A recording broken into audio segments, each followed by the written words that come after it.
Voilà, j'espère que la semaine a été bonne.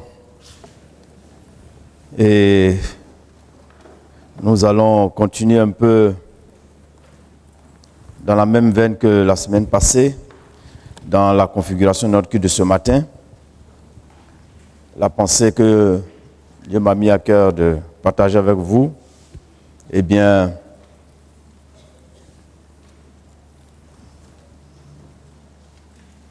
il me semble indiquer que nous puissions la partager d'abord avant de passer aux autres éléments du culte, ce qui va nous permettre de vraiment bien être dans le tempo du Seigneur. Je voudrais dire que le pasteur n'est pas là ce matin. Il est en train de partir sur Abangourou.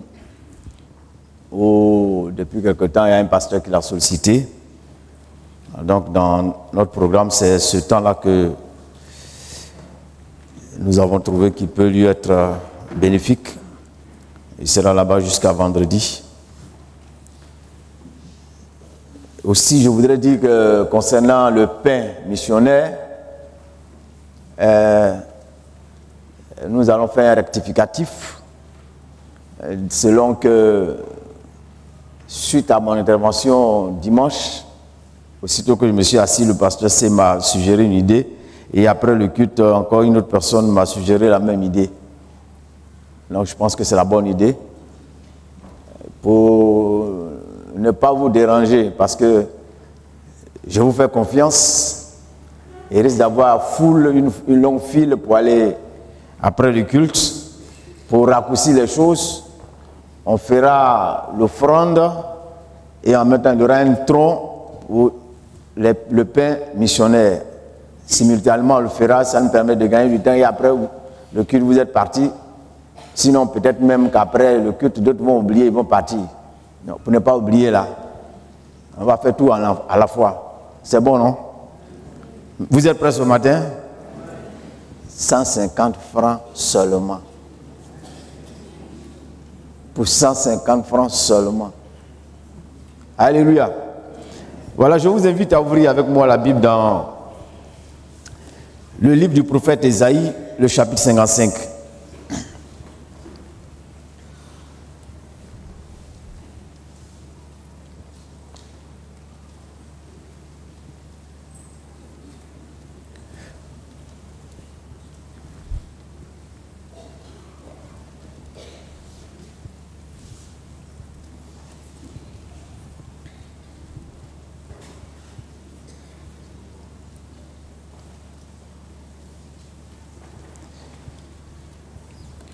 Je fais la lecture.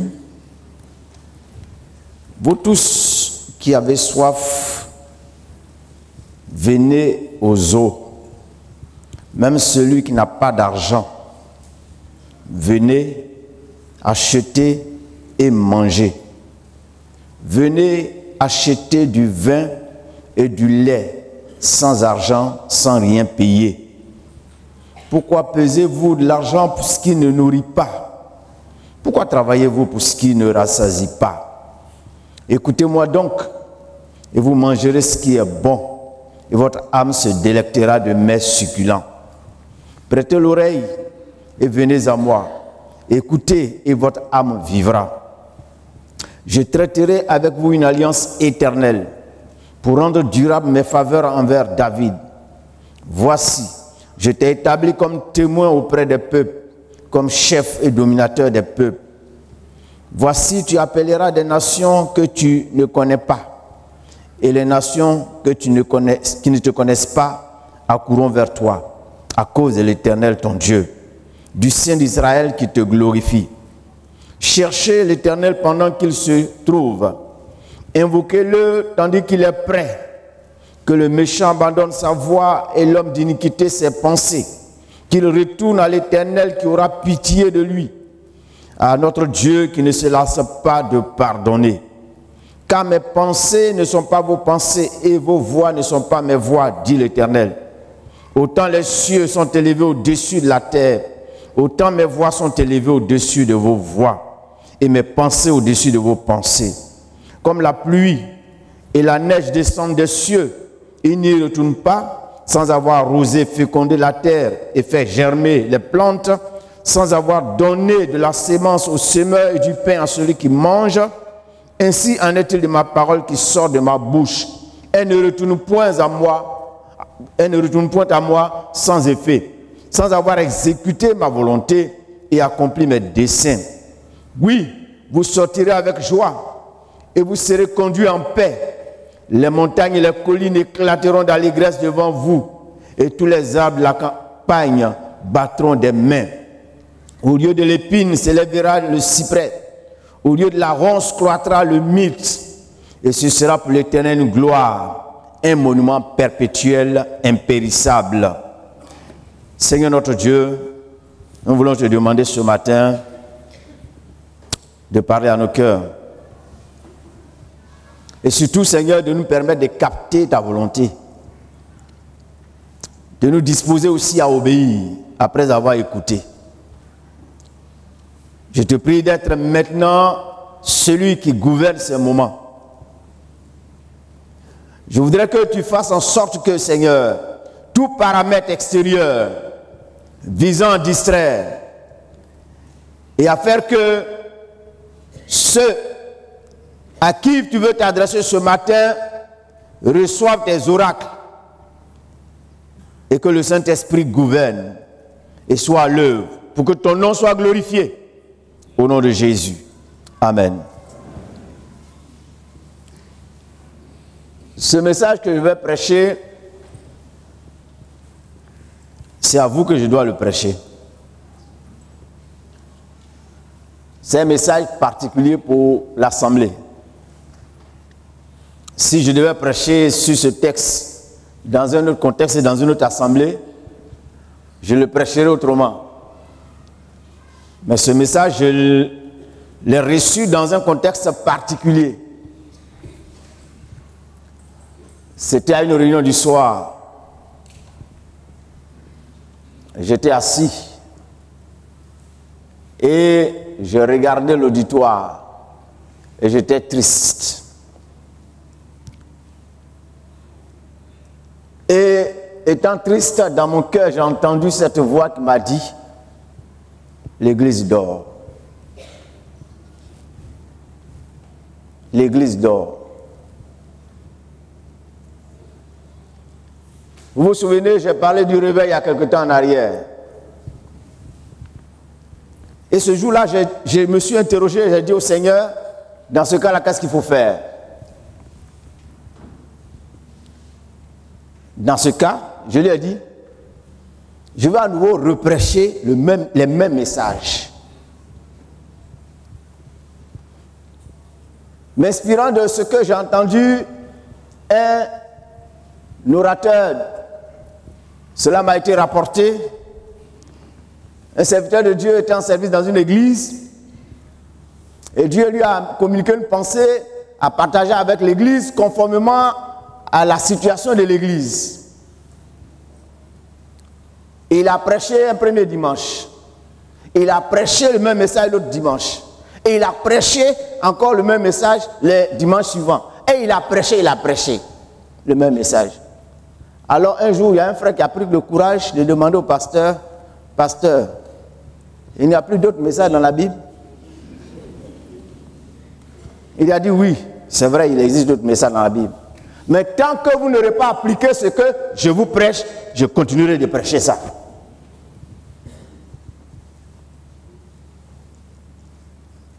Dieu m'a convaincu de changer de méthodologie aujourd'hui et d'aborder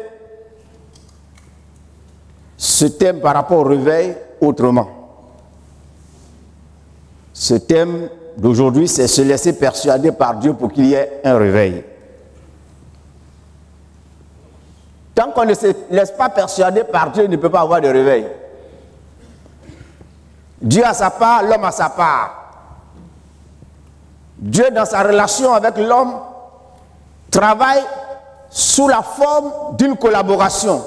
Et il fait des propositions. Et il a des solutions qu'il préconise, qu'il veut apporter. C'est sa part. l'homme en retour doit saisir la balle au bon et aller dans le sens de ce que Dieu veut. C'est en ce moment-là que Dieu fait le reste. Quand on est prédicateur, on est appelé généralement à jeter un regard rétrospectif sur nos actions et même y compris nos sermons. On doit les passer en revue. On doit mesurer l'impact de nos sermons sur le peuple de Dieu. C'est là notre devoir. Et notre devoir ne consiste pas en tant que prédicateur à remplir la plage horaire qui nous est impartie dans le cadre des réunions de l'Église. Non. Il faut prêcher, mais ça ne doit pas être de façon systématique et ça ne doit pas, disons, être quelque chose de routinière. Il faut pouvoir faire des évaluations, voir l'impact de ce que nous apportons sur le peuple de Dieu. Parce que la prédication vise à quoi? Quel est le but de la prédication? La prédication vise à transformer les cœurs. La prédication vise à changer le comportement des gens. C'est ça l'objectif de la prédication.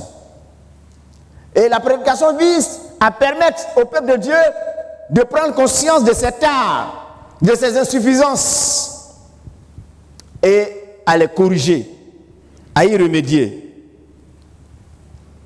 C'est pour cela que on ne choisit pas par hasard d'orienter l'Église au niveau de l'enseignement dans une certaine direction pour satisfaire un phénomène de mode.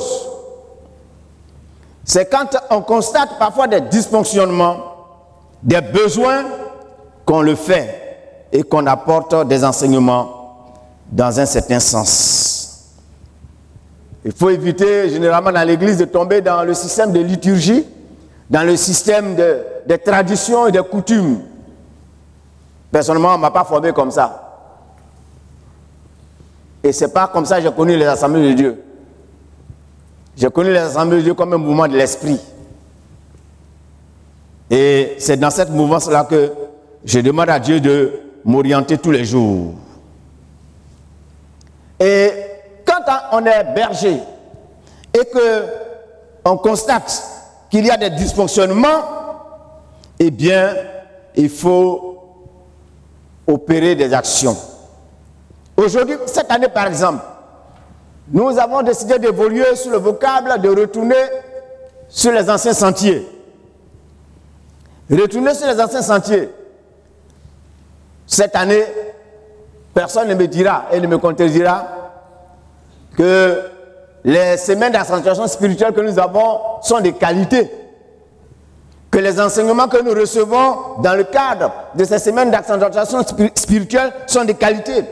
Que les enseignements que nous-mêmes nous apportons, toute modestie mise à part, sont de qualité.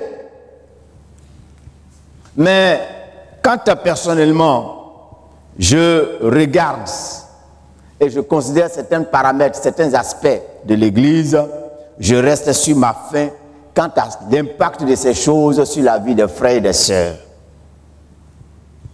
Or, cette année, il s'agit pour nous de réformer nos voies. Il s'agit d'opérer un changement radical.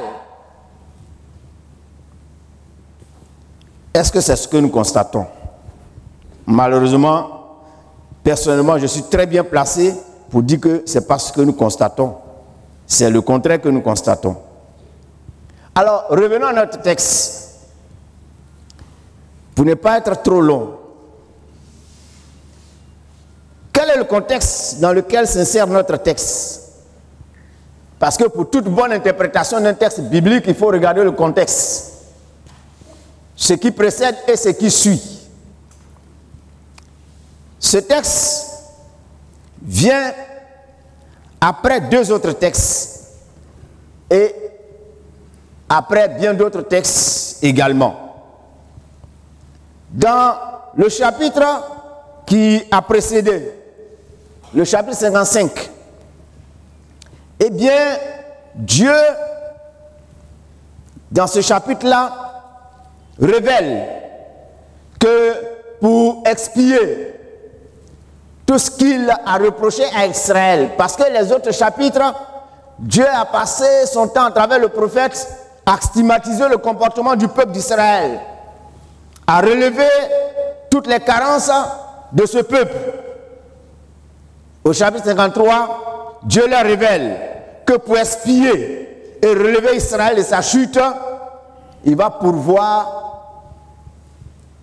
en apportant, en donnant quelqu'un qui est le don parfait, c'est-à-dire le serviteur de l'Éternel par excellence.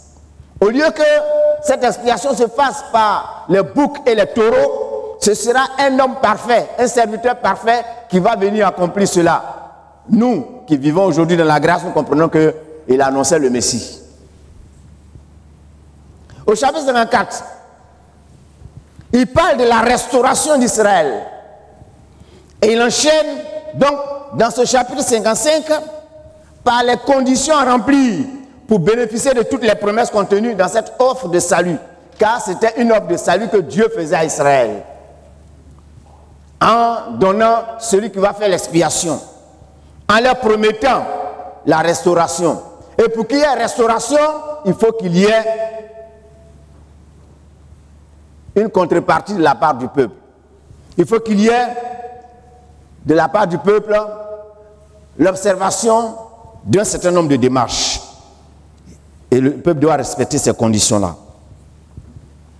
Quand on examine le texte lui-même, quelle a été la méthode que Dieu a employée pour attirer l'attention du peuple, pour réussir à capter l'attention du peuple, qui était devenu un peuple rebelle, un peuple difficile, un peuple incrédule.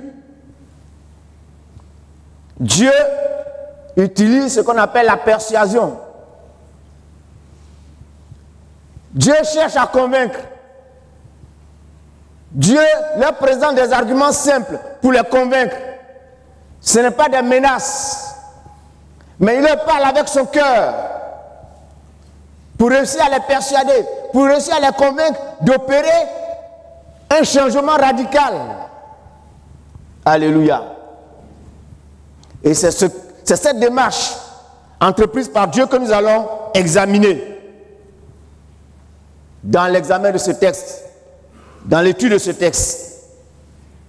D'abord, la première chose qu'on constate, au peuple rebelle et endurci, Dieu fait une offre gracieuse.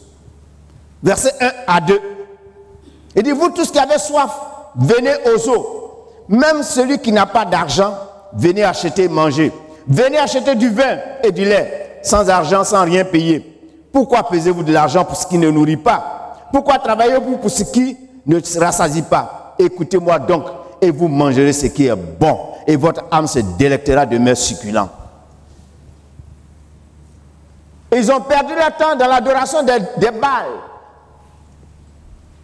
Ils ont perdu leur temps dans l'adoration de toutes sortes de choses qui ne valaient pas la peine. Et Dieu leur propose, Dieu leur fait une offre gratuite. Cette offre ne leur coûtera rien. Et même ici, il y a une différence, il y a une nuance. Il ne leur demande pas d'envoyer des boucs ou des taureaux, mais il leur dit, vous avez fait tout cela, vous n'avez rien obtenu. Moi, je vous propose quelque chose de gratuit. Alléluia. Vous savez, quand on se détourne de Dieu, ça coûte cher. Quand on s'éloigne de Dieu, ça coûte cher. On le paye chèrement. On le paye chèrement par quoi? Tu dors mal.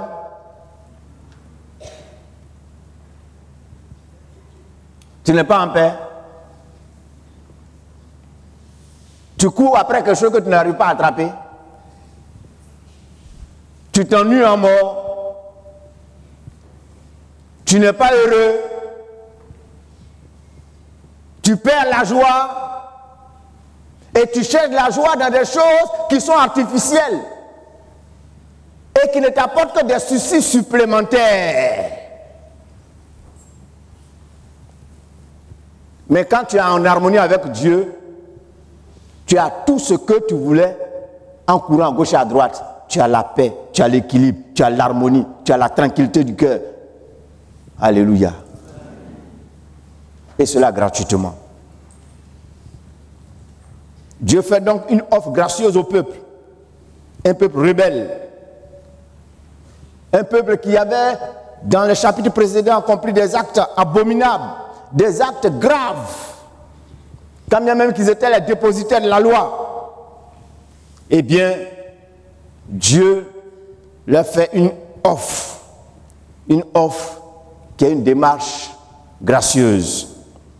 Ce que nous devons savoir, et je vais aller à l'essentiel, c'est qu'il ne peut pas avoir de réveil spirituel tant qu'on n'a pas pris conscience que nous avons la grâce d'être encore en vie, quand même nous ne sommes plus en harmonie avec Dieu. Israël était toujours Israël parce que la grâce de Dieu était avec lui. Et quand on est en porte-à-faux avec Dieu et qu'on vit toujours, on doit dire Dieu merci. Nous sommes là ce matin.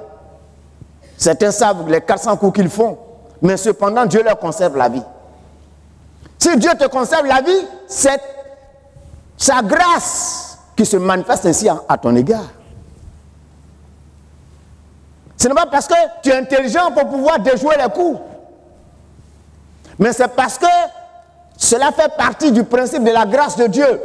Le temps que Dieu t'accorde pour pouvoir te détourner de cette façon de faire ou de ce comportement que tu as.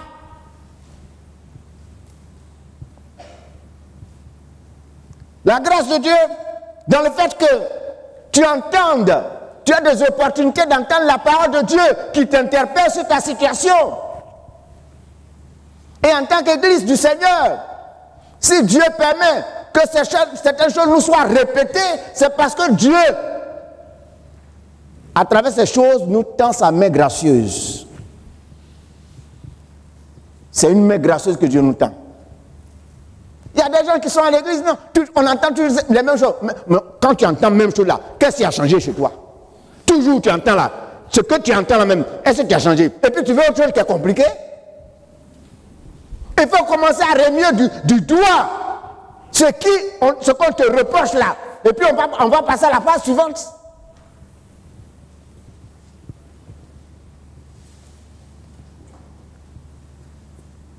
C'est une offre de grâce que Dieu nous fait quand nous ne sommes pas dans la note. Et puis Dieu nous donne des opportunités pour être interpellés par des dons spirituels, par des exhortations, par des frères et des sœurs qui vont même nous approcher pour lui dire: frère, le Seigneur me dit ceci, cela, il faut que tu redresses tes voies. C'est la grâce de Dieu qui se manifeste ainsi. C'est la grâce de Dieu. C'est la main tendue de Dieu. Dans Ésaïe 33, Ézéchiel plutôt 33, verset 11, il dit: dis-leur, je suis vivant, dit le Seigneur, l'Éternel.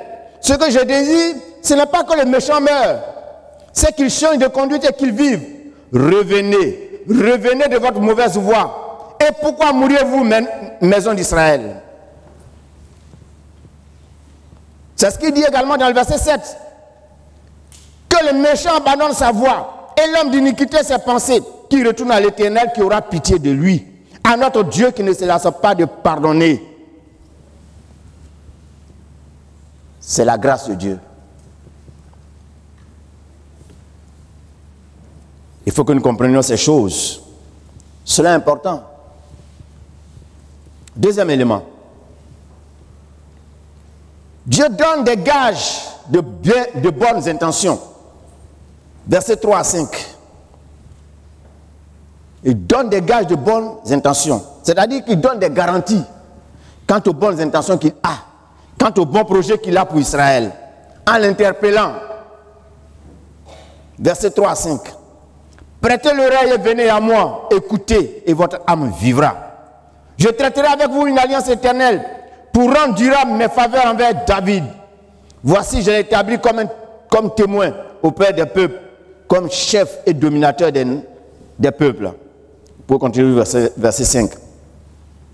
Et pour donner la preuve de ses bonnes intentions, Dieu prend en témoin David.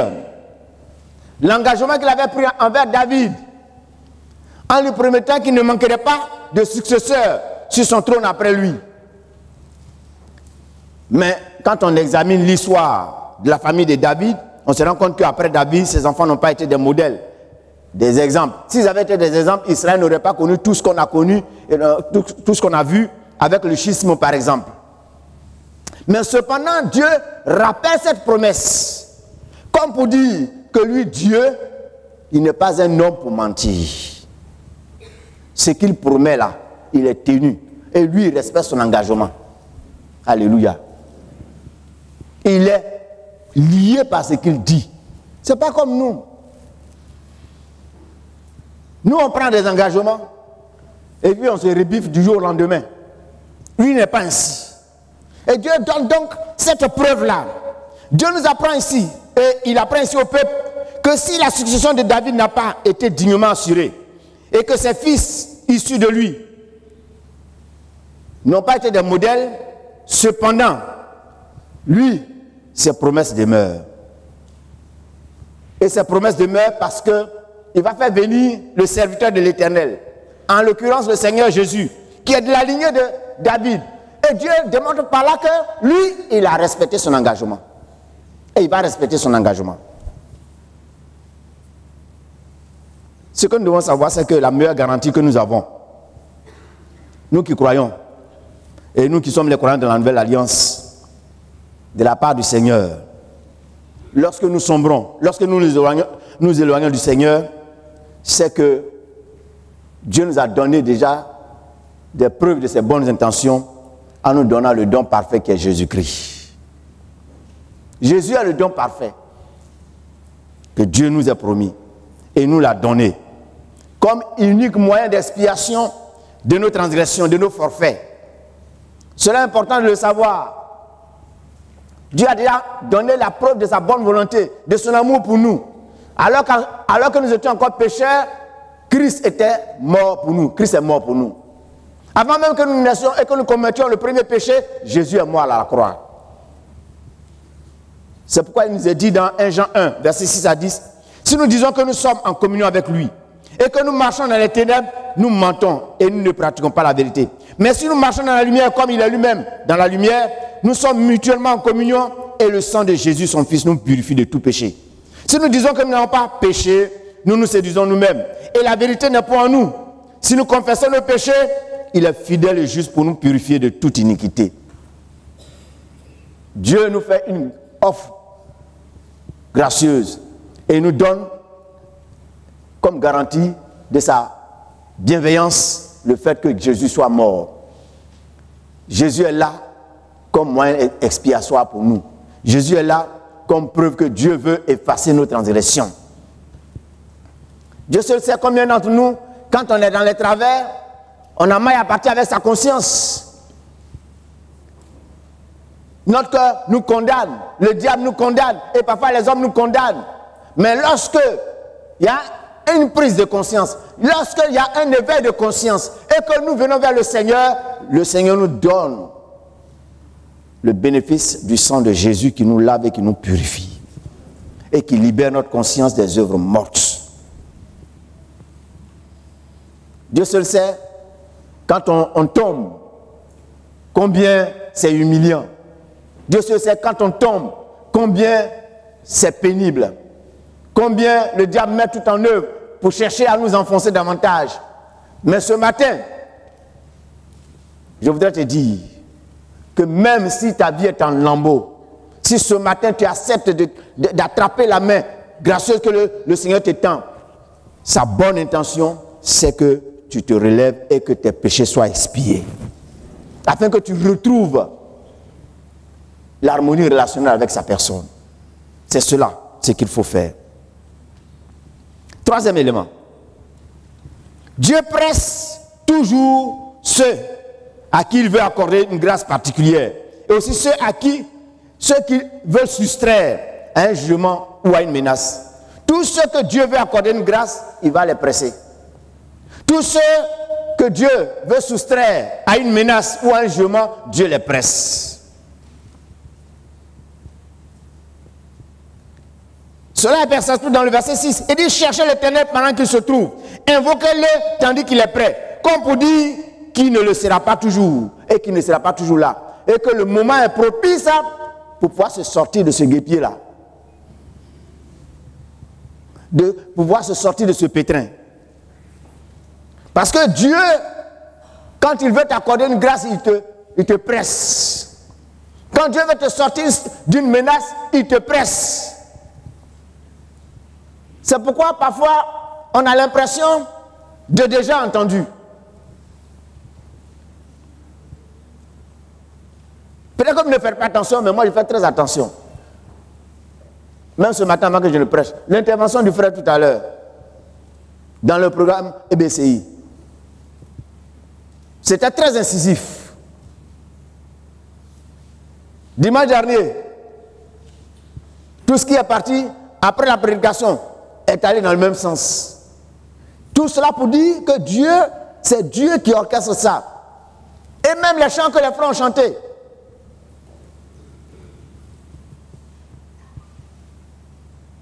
Personnellement, moi, ça me conforte et ça me permet de savoir que Dieu dirige les choses. Mais il y en a qui sont très simples. Ils n'ont pas une bonne lecture des choses. Ils n'ont pas une bonne lecture des choses. Quand Dieu veut accorder une grâce à quelqu'un, il le presse.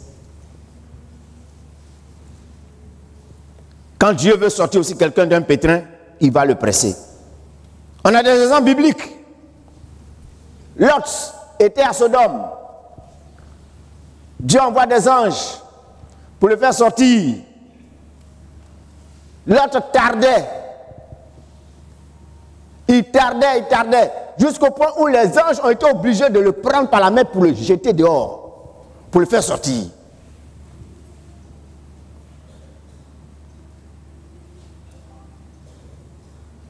Ça, c'est important de le relever.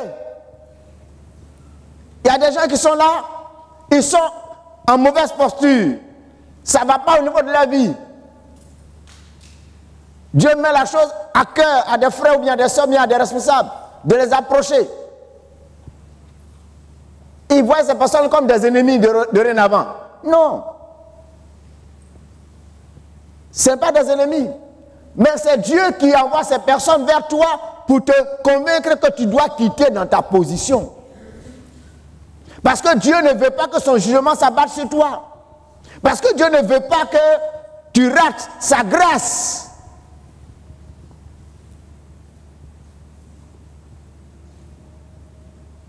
Alléluia. Parce que Dieu veut te soustraire à quelque chose ou que Dieu veut t'accorder une grâce particulière. Et nous allons le voir dans l'enchaînement. Pourquoi Dieu s'y emploie de cette façon-là? Si Dieu répète certaines choses à ton égard, dis-toi que certainement le décret est arrêté. Qu'est-ce que nous dit la Bible? Dans le livre de Daniel, ou bien dans le livre de la Genèse par rapport à Joseph, quand le roi a fait un rêve et que ça s'est répété 2 fois, Daniel a une chose, c'est pas Daniel, c'est Joseph. Il a dit, si la chose s'est répétée, c'est que la chose est arrêtée de la part du Seigneur. C'est que Dieu a arrêté cela. C'est dans une situation et que Dieu permet que par des sources extérieures qui ne sont même pas au courant de ta situation, tu entendes et tu réentendes la même chose, c'est que Dieu a arrêté quelque chose à ton égard. Et c'est parce que Dieu ne veut pas te briser. C'est parce que Dieu ne veut pas ta destruction qu'il le fait. Que le Seigneur nous aide à comprendre. Dans Actes chapitre 2, verset 40. Lorsque les gens ont entendu le premier message que Pierre a prêché quand ils ont été remplis du Saint-Esprit, il nous a dit que Pierre, par plusieurs paroles, il les conjurait et les exhortait en disant, sauvez-vous de cette génération perverse. Sauvez-vous de cette génération perverse. Si déjà en son temps, Pierre était convaincu que leur époque était une époque dangereuse et qu'il fallait impérativement que ceux qui se convertissaient le fasse promptement pour échapper à la colère de Dieu, aujourd'hui, que dirons-nous?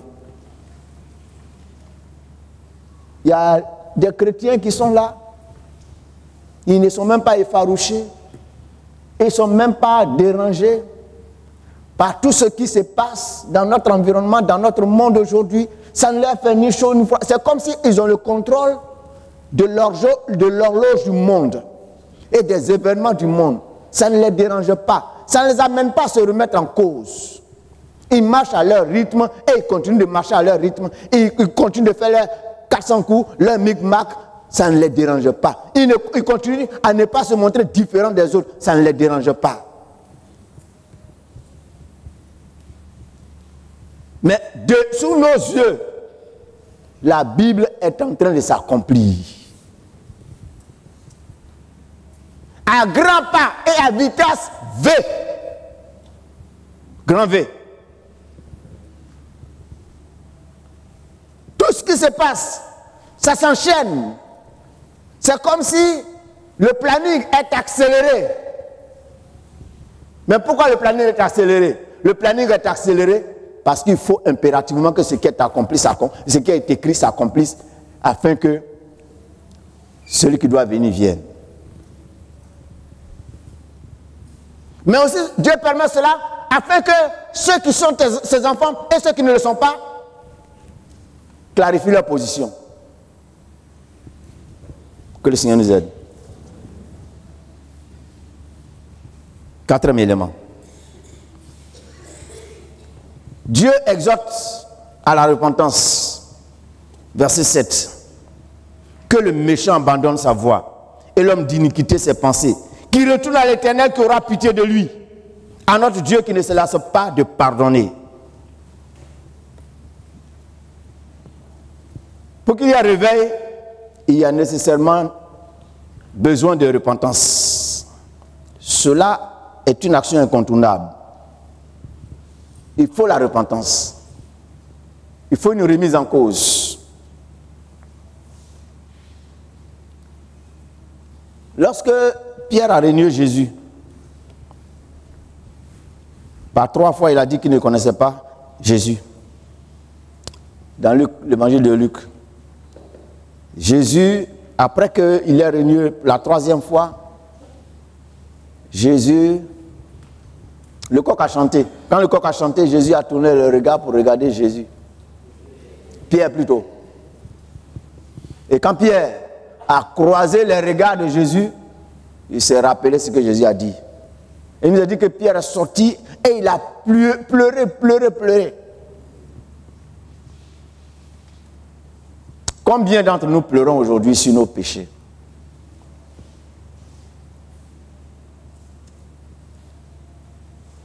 La repentance, en grec, ça veut dire changer de pensée. En effet, c'est pourquoi il est dit que l'homme d'iniquité abandonne ses pensées dans le texte. Parce que se repentir, c'est changer de pensée. C'est faire votre face. C'est changer de voie. Et cela passe nécessairement par une prise de conscience. D'où le changement de pensée. Parce que l'on a pris conscience qu'il y a un décalage entre ce que Dieu est et veut et ce que nous sommes. Ce qui n'est pas normal. Il ne faut pas qu'il y ait un décalage entre ce que nous sommes et ce que Dieu veut. Et ce que Dieu est. Il a dit, car mes pensées ne sont pas vos pensées. Et vos voix ne sont pas mes voix, dit l'Éternel. Autant les cieux sont élevés au-dessus de la terre, autant mes voix sont élevées au-dessus de vos voix. Et mes pensées au-dessus de vos pensées. Cela est important de comprendre ces choses. Lorsque véritablement Dieu veut opérer un travail de réveil dans nos cœurs, dans son Église, il y a nécessité de repentance. Il faut changer de pensée. Il faut changer de conception. Il faut changer de mentalité. Il faut changer notre façon de nous comporter, notre façon de penser. Parce que cela est primordial pour nous, enfants de Dieu. Cela est nécessaire. Oui, cela est vraiment nécessaire. Cette année, on dit de retourner aux anciens sentiers. Combien d'entre nous ont opéré ce changement de pensée?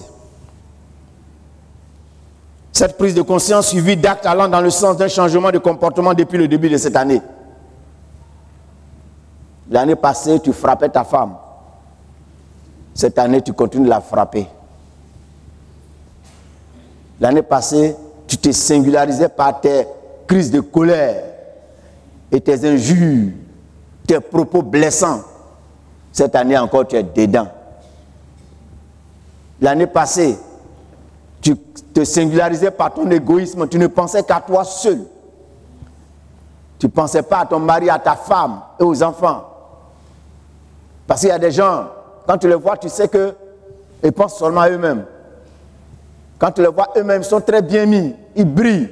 Mais la femme, ses cheveux, c'est les mouches qui tressent leurs cheveux. Leur look est bizarre. Ou bien, elles sont à la maison, elles ont de l'argent.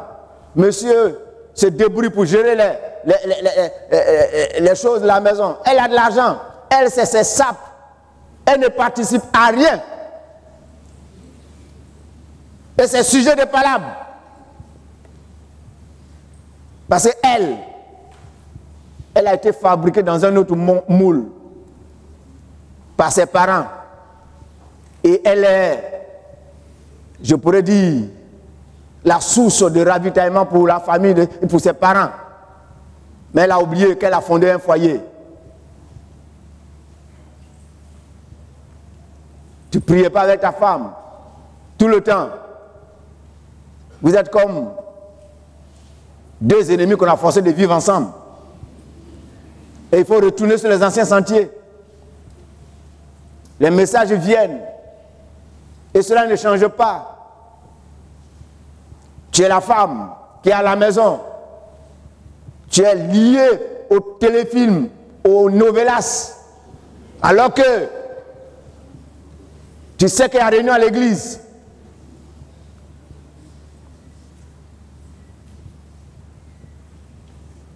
Tu es monsieur. Tu as l'occasion de venir édifier ta foi à l'église. Mais cependant, tu as le temps pour d'autres choses, pour être dans les maquis. Non, je passais le temps un peu avec les amis. Tu as oublié ces choses qui sont tout à fait fondamentales. Il faut qu'il y ait un changement de mentalité. Nos jeunes gens qui souffrent du complexe d'être différents de ceux qui ne connaissent pas le Seigneur. Ils veulent être à la page dans toutes sortes d'artifices et de superficialité. Ah non. Vos aînés dans la foi et nos devanciers dans la foi que nous avons trouvés dans cette église de l'Assemblée de Dieu, ils étaient fiers d'être différents. Ils étaient fiers d'être différents. Et quand nous on venait, ils étaient nos références pour nous amener à changer, sans même qu'on nous dise il faut changer ceci ou cela, on changeait. Je me souviens d'un fait particulier me concernant. J'ai failli être parmi les premiers rastas de ce pays. J'ai failli. C'était au début de cette mouvance. Et il est arrivé un temps où, eh bien, j'ai laissé pousser mes cheveux, à peine même si je passais un coup de peigne dedans. Et quelquefois, je masquais avec un gros chapeau. Mais quand je me suis retrouvé à l'église et que j'ai vu les jeunes gens bien coiffés, bien propres, je n'ai pas hésité à aller chez le coiffeur. Personne ne me l'a dit. Aujourd'hui, combien de jeunes gens acceptent de faire prévaloir leurs différences? Que le Seigneur nous aide.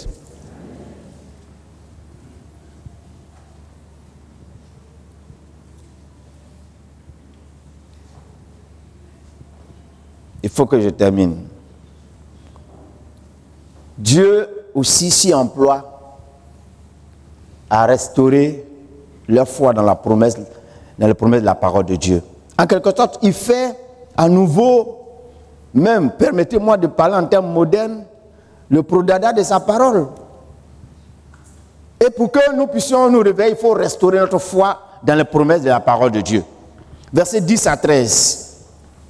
Comme la pluie et la neige descendent des cieux et n'y retournent pas, sans avoir arrosé, fécondé la terre et fait germer les plantes, sans avoir donné de la semence au semeur et du pain à celui qui mange, ainsi en est-il de ma parole qui sort de ma bouche. Elle ne retourne point à moi sans effet. Et il continue au verset 12. Oui, vous sortirez avec joie et vous serez conduits en paix. Vous lirez la suite. Dieu est presque obligé de vanter à nouveau sa parole et les vertus de celle-ci auprès du peuple. Ce peuple qui au départ était supposé être dépositaire de cette parole et qui était censé connaître les bénéfices de cette parole, les promesses contenues dans cette parole. Il est obligé de leur rappeler cela. Comme pour dire que quand on tombe dans le sommeil spirituel, on devient aussi aveugle par rapport à la parole de Dieu. Aujourd'hui, nos chrétiens ne s'honorent plus d'avoir la connaissance de la parole de Dieu. C'est ce qui fait que beaucoup sont devenus des gros vagabonds spirituels. Et c'est ce qui a fait cette floraison de soi-disant prophètes et de gens qui font des révélations. Oui. Quelqu'un me disait comme ça, aussi nombreux qui sont dans l'église, aussi nombreux ils ont leurs prophètes. Dimanche, ils sont avec vous, et à d'autres même qui, dimanche après le culte, ils ont d'autres cultes ailleurs.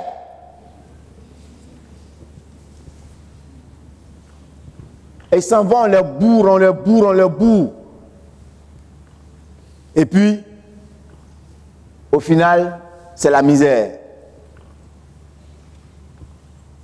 Ils courent après les semaines d'accentuation spirituelle, des programmes à gauche et à droite. Je ne sais pas si j'ai raconté cette histoire. Une soeur qui a suivi un programme de jeûne et prière dans une église 40 jours.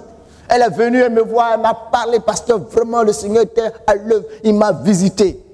J'ai dit, allez, gloire à Dieu.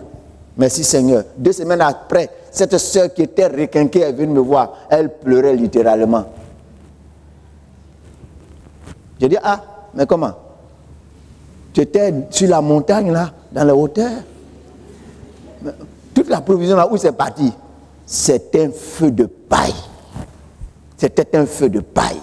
Parce que les mêmes réalités que moi je gérais ici avec elle, elle est revenue encore avec ça devant moi.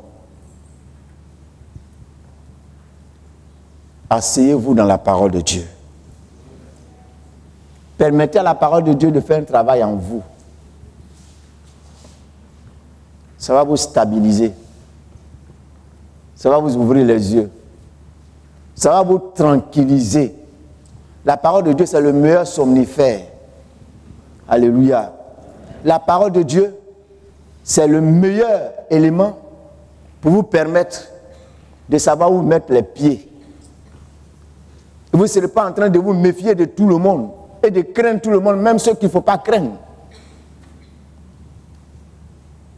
Dieu est obligé à nouveau, vis-à-vis de ce peuple, de faire véritablement cette démarche qui consiste à lui vanter les mérites de sa parole.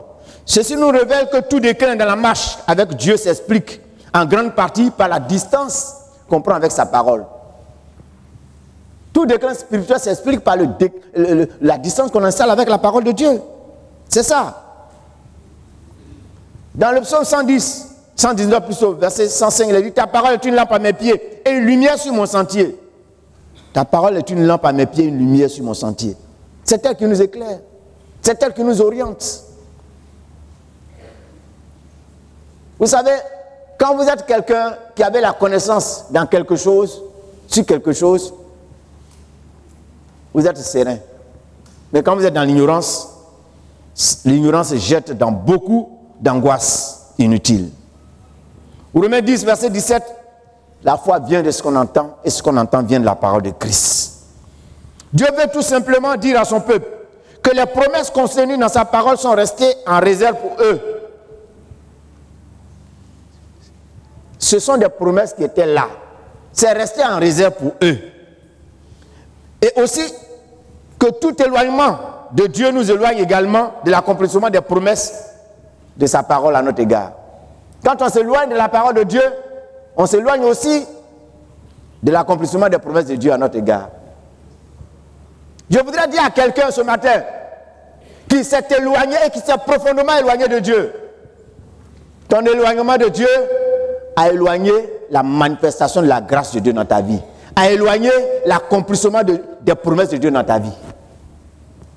Parce que je n'ai jamais vu un enfant de Dieu qui s'attache à Dieu, qui le craint, qui le suit et qui est fidèle, que Dieu va oublier. Ce qui te retarde, c'est cette attitude qui consiste pour toi à t'éloigner de Dieu et de sa parole. Approche-toi de Dieu, approche-toi de sa parole et il s'approchera de toi avec ses provisions et ses bénédictions. C'est important. Afin que tout éloignement de Dieu est suivi de pauvreté morale, spirituelle et même psychologique. Quand on s'éloigne de Dieu, on s'appauvrit moralement. On s'appauvrit spirituellement et psychologiquement parlant. Je vous ai donné cette illustration. Je vais dans les grands pays. Ils ont le potentiel, ils ont le matériel, ils ont l'argent.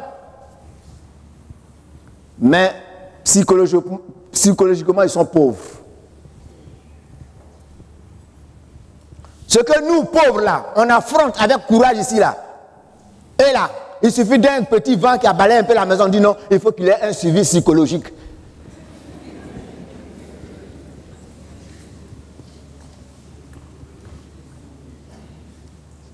C'est ça, non? Mais quand on est enfant de Dieu, si le vent doit venir, on sait que le vent va venir. Et il faut que le vent vienne. Et même si ça balaye ce qui nous concerne, ce que nous avons, nos possessions, nous savons que nous avons un bien qui est dans le ciel qui ne peut pas être atteint par le vent. Mais nous savons aussi que si c'est arrivé, Dieu a aussi une solution en retour. Et nous n'attendons pas une solution des hommes. Je lève les yeux vers la montagne, d'où me viendra le secours. Le secours me vient de l'Éternel qui a fait les cieux et la terre. Lorsque véritablement on est en phase avec le Seigneur, on est en équilibre avec le Seigneur, les situations peuvent survenir. Mais on ne trouve pas des explications qui sont des explications, je pourrais dire, qui sortent de ce qui est correct. Ils sont là, et ils sont gangrénés par toutes sortes de peurs, par toutes sortes d'angoisses. La nuit qui est faite pour qu'on dorme, ils se couchent, et quand ils ferment les yeux, c'est des cauchemars. Et ils pensent qu'ils vont faire des cauchemars. Seigneur, cette nuit, entoure ma maison de feu, il ne faut pas que les sorciers aient accès. Mais toi-même, là, tu es rempli du Seigneur. Moi, je suis rempli du Seigneur. Je n'ai pas besoin de faire une prière particulière. Comme des gens aujourd'hui qui connaissent, ils disent non, il y a des fenêtres de temps où les sorciers agissent. Donc, il faut que dans ces fenêtres de temps, on soit aux aguets. Si moi, je dois être aux aguets, Dieu fait quoi? Dieu fait quoi? On s'appauvrit spirituellement. On s'appauvrit psychologiquement parlant. Et cette pauvreté spirituelle, morale, psychologique va être remplacée par cette fierté qu'on a dans notre orgueil. On est fier et on est dans des illusions qui s'appuient sur nos possessions et autres positions sociales et même ecclésiastiques. Aujourd'hui là, c'est ça. On pense que, on dit, il est béni, le frère là, il est béni. Parce qu'il travaille, il a l'argent, il a une situation matérielle, il a une situation sociale. Dans l'église, il a un titre. Non, non, non, non. C'est pas ça. On peut avoir un titre et ne même plus être dans la note. On peut avoir des possessions et ne pas être dans la note. Ce qui nous permet d'être dans la note, c'est qu'on est en phase avec la parole de Dieu. C'est que notre vie morale est en phase avec la parole de Dieu. Il dit, je connais tes œuvres. Apocalypse chapitre 3, versets 15 à 20. Je sais que tu n'es ni bruyant, puisses-tu être froid ou bouillant. Ainsi, parce que tu es tiède et que tu n'es ni froid ni bouillant, je te vomirai de ma bouche. Parce que tu dis, je suis riche, je me suis enrichi et je n'ai besoin de rien. Et parce que tu ne sais pas que tu es malheureux, misérable, pauvre, aveugle et nu, je te conseille d'acheter de moi de l'or éprouvé par le feu, afin que tu deviennes riche et des vêtements blancs, afin que tu sois vêtu et que la honte de ta nudité ne paraisse pas. Et un collier pour oindre tes yeux, afin que tu vois. C'est par rapport à Laodicée, cette église, qui était riche, matériellement parlant, qui avait beaucoup de possessions, mais qui spirituellement parlant était pauvre. Était pauvre. Comme pour dire que l'église peut être riche, matériellement parlant. On peut être une église de gens qui ont des positions sociales. Et aujourd'hui, on pense que parce que quelqu'un a des possessions matérielles, c'est la preuve de la bénédiction de Dieu. Peut-être, c'est une des preuves. Mais ce qui permet de voir que cette personne-là est vraiment bénie par le Seigneur, c'est l'équilibre qu'il y a dans sa vie. C'est l'équilibre qu'il y a dans sa vie. C'est ça. Alors, permettez-moi de conclure. Ma conclusion, c'est une réflexion.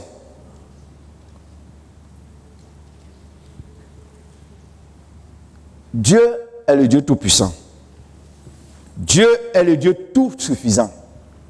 Est-ce que Dieu avait besoin d'adopter une telle démarche empreinte pratiquement de supplication pour persuader et convaincre Israël? Est-ce qu'il avait besoin? Est-ce que ce peuple, lui était-il si indispensable que ça? Lui dont le pouvoir est illimité, et par qui et pour qui toute chose existe. N'avait-il pas le pouvoir, face à l'entêtement d'Israël, de faire en sorte que par des pierres ou autres moyens, lui soient suscitées des créatures à même de lui obéir, tels des robots? Dieu est le Dieu tout-puissant. Pourquoi Dieu prend-il son temps quand nous sommes en mauvaise posture et il se plie littéralement en quatre pour trouver des arguments pour nous convaincre de changer de position? Tu es là ce matin et je veux parler à ta conscience d'homme. Combien de fois Dieu ne t'a-t-il pas averti? Combien de fois Dieu ne t'a-t-il pas parlé? Dieu a utilisé toutes sortes de moyens. Pourquoi le fait-il? Est-ce parce que sans toi, lui, il n'est plus Dieu? Est-ce que sans toi, il ne continuera pas d'exister en tant que Dieu? Est-ce que lui, Dieu, il n'a-t-il pas le pouvoir de souffler sur toi et de faire apparaître un autre individu? Mais si Dieu a fait cela avec Israël, c'est une preuve supplémentaire de son amour pour ce peuple-là. C'est une preuve supplémentaire de son amour pour ce peuple. Je vais te dire ce matin que Dieu t'aime. Et je vais nous dire ce matin que Dieu nous aime. En tant qu'Église de Dieu. Malgré ce que nous sommes, malgré notre peu d'empressement pour les choses de Dieu, malgré notre peu d'engagement pour les choses de Dieu, malgré notre indifférence notoire parfois pour les choses de Dieu, cependant, Dieu se prend de 1001 manières pour chercher à nous convaincre, afin que nous changeons de voie. C'est la manifestation de son amour. Mais regardez bien la suite du livre d'Ésaïe. C'était une parenthèse que Dieu avait ouverte. La suite du livre d'Ésaïe et la suite des autres livres de prophètes d'avant l'exil, eh bien, nous apprennent que Dieu ne s'est pas contenté de cette seule attitude. Et cette attitude a précédé son jugement. Cette attitude a précédé son jugement. Dieu, avant de juger, il prend le temps d'avertir longtemps à l'avance. Longtemps à l'avance. Si vous vous mettez à étudier les prophètes qui ont prophétisé avant l'exil babylonien, vous allez vous rendre compte que ces prophètes se sont succédés sur parfois 200 ans, 300 ans. Pendant 200 ans, 300 ans, ils se sont succédés les uns après les autres. Ils meurent. Ils annoncent, ils meurent. Ils annoncent, ils meurent. Et quand le temps est venu, c'est là que Dieu a exécuté son jugement.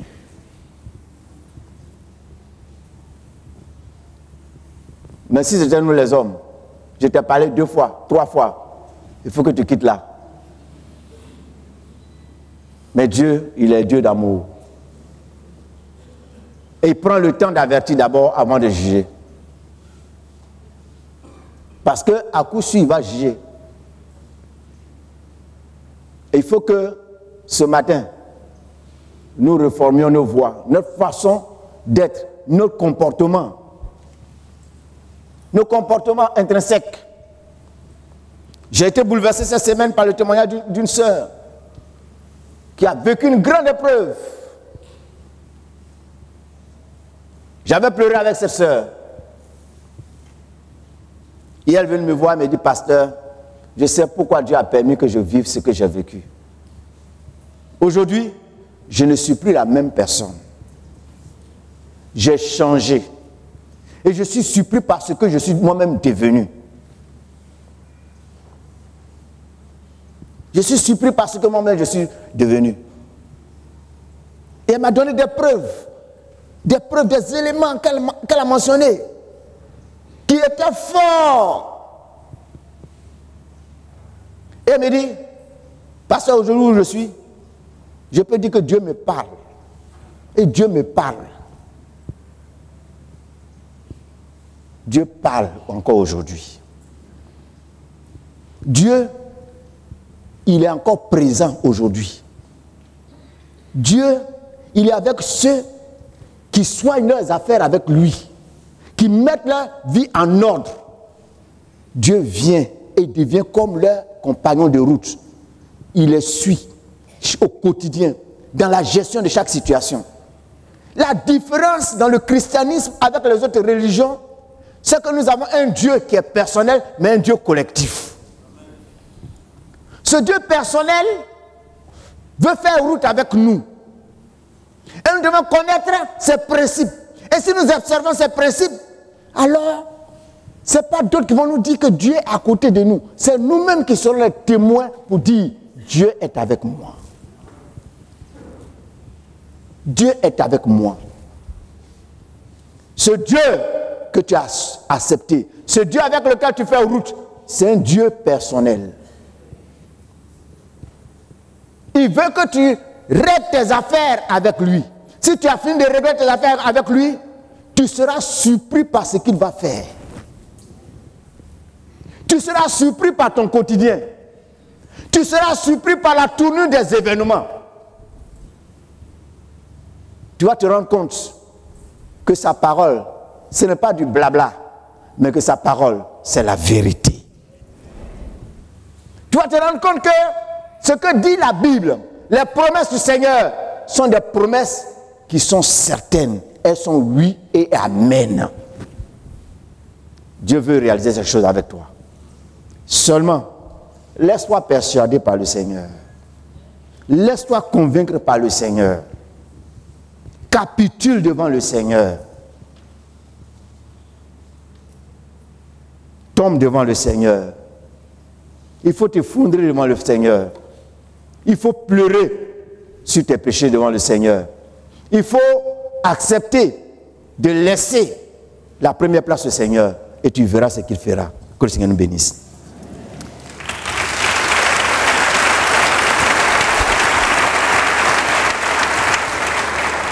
Nous bénissons, Seigneur, ton nom. On va se lever, s'il vous plaît. Toi qui es notre Dieu et notre Père, tu es un Dieu d'amour. Et tu nous le démontres encore ce matin dans ta parole. Tu n'es pas un Dieu qui véritablement veut se comporter avec nous comme l'homme l'aurait fait. Tu es un Dieu plein de patience. Tu es un Dieu de miséricorde. Seigneur, tu sais que nous sommes hommes et nous sommes faits de chair. Quand bien même que nous ayons pris des chemins détournés, tu ne viens pas brutalement pour nous enlever la vie. Parce que tu veux que nous vivions, et parce que tu veux que nous expérimentions tes grâces, et parce que tu veux que nous puissions changer de façon de faire, tu nous interpelles. Tu trouves le moyen de nous convaincre. Quand bien même que tu as tout le pouvoir, et tu as la légitimité pour agir brutalement avec nous, tu ne le fais pas parce que tu nous aimes. Ce matin, tu as permis que ta parole soit annoncée. Je voudrais te demander d'opérer un déclic dans le cœur de ceux particulièrement à qui tu t'es adressé. Je vais te demander d'opérer le déclic, Seigneur, dans le cœur des frères et des sœurs, afin qu'il y ait radicalement un changement de mentalité, un changement de pensée, une repentance sincère. Sois béni et sois loué. Je voudrais demander à chacun, dans un moment, de se confronter lui-même à Dieu. On prie ensemble. Alléluia.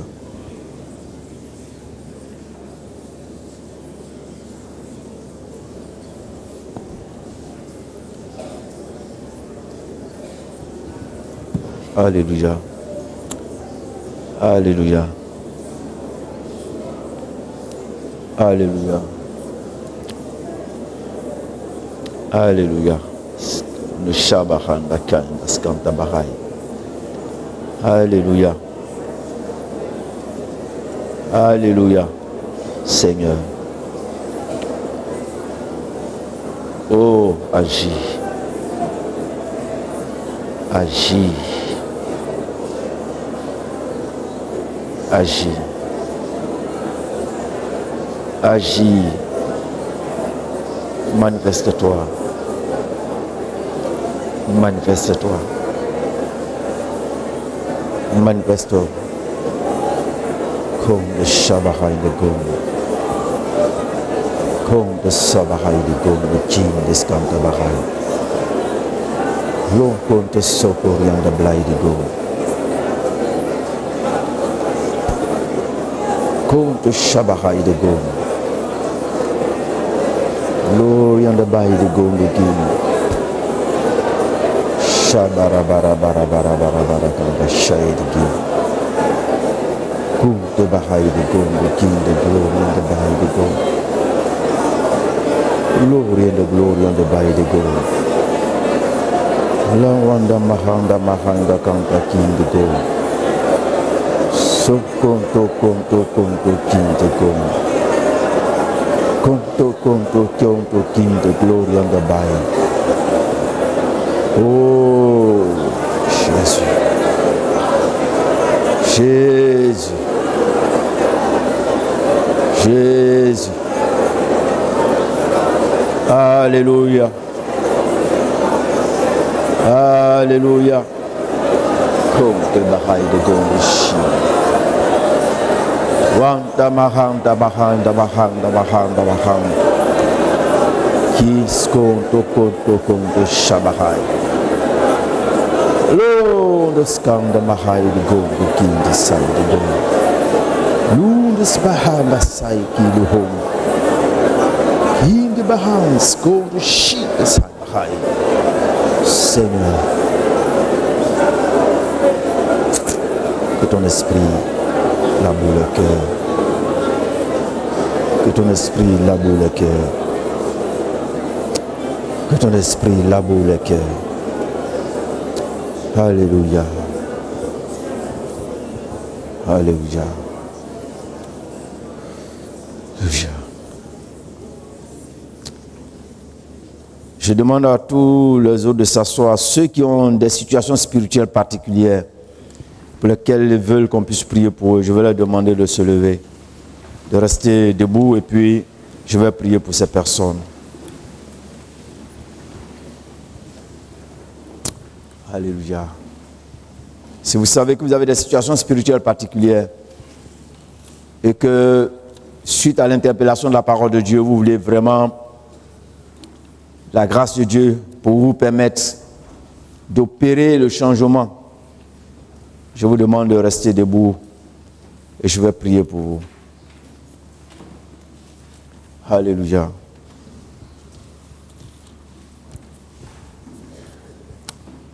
Alléluia, alléluia. Éternel notre Dieu, tu es Seigneur. Ta parole nous dit que tu envoies ta parole pour guérir.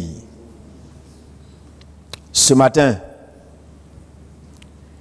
il y a des personnes dont la vie et le cœur étaient comme des plaies béantes qui saignaient. Combien de douleurs? Parce que tu dis dans ta parole que les douleurs sont la part du méchant. Combien d'angoisses? Combien de larmes certaines personnes n'ont-elles pas versé jusque-là?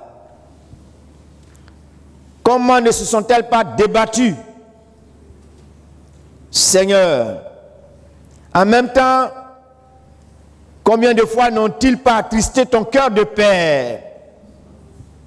Ce matin, toi qui es le Dieu patient et le Dieu miséricordieux, tu t'es donné ce temps-là pour parler à leur conscience. En se levant ce matin, c'était une façon pour ces personnes de dénoncer devant toi ce qu'elles étaient, de reconnaître devant toi ce qu'elles étaient. En se levant ce matin, elles reconnaissent leur faillite, elles reconnaissent leur échec. En se levant ce matin, elles viennent t'appeler au secours, implorer ta grâce, implorer ton intervention. Seigneur, tu sais les chaînes dans lesquelles le monde, le diable, la chair les ont maintenues captives. Que ces chaînes soient brisées. Seigneur, ce qu'elles n'ont pas pu réaliser de par leur seule volonté, je voudrais, Seigneur, que ton esprit intervienne. Que ton esprit vienne au secours de leur cœur, afin de leur donner la victoire. Seigneur, tu leur as fait la grâce d'entendre l'évangile, non pas pour se perdre, mais tu leur as donné la grâce d'entendre l'évangile pour expérimenter la liberté glorieuse des enfants de Dieu et le salut qui se trouve en Jésus. Fais ton œuvre, Seigneur. C'est toi qui changes les cœurs. Tu as dit dans ta parole, si le Fils vous a franchi, vous serez réellement libre. Seigneur, que ta liberté soit le partage. Dès ce matin, par le Saint-Esprit, les réhabiliter devant toi et que leur cœur ne les condamne plus, que Satan ne les condamne plus, que les hommes ne les condamnent plus, qu'ils soient réhabilités devant toi, qu'ils retrouvent leur dignité, Seigneur. Sois béni de le faire. Je veux te demander de tendre ta main sur l'église. Tu as dit dans ta parole, je bâtirai mon église et les portes du séjour de la mort ne prévaudront point contre elle. Seigneur, donne-nous d'entendre tes paroles et d'obéir. Donne-nous, Seigneur, de nous caractériser par la soumission à ta parole, par l'obéissance à ta parole. de manière à ce que, Seigneur, nous soyons ce que tu veux que nous soyons et que nos fruits reflètent ta gloire. Sois béni et loué, Seigneur, au nom de Jésus. Amen. Nous restons dans le recueillement. La Bible dit que heureux l'homme à qui l'Éternel n'impute pas le péché, l'homme à qui le péché est pardonné. Si tel est le cas, nous pouvons retrouver la joie de l'adoration et de la louange du Seigneur. Et nous allons pendant quelques minutes, par des chants de louange et d'adoration, louer le Seigneur et enchaîner avec les autres éléments du culte. Que le Seigneur nous bénisse.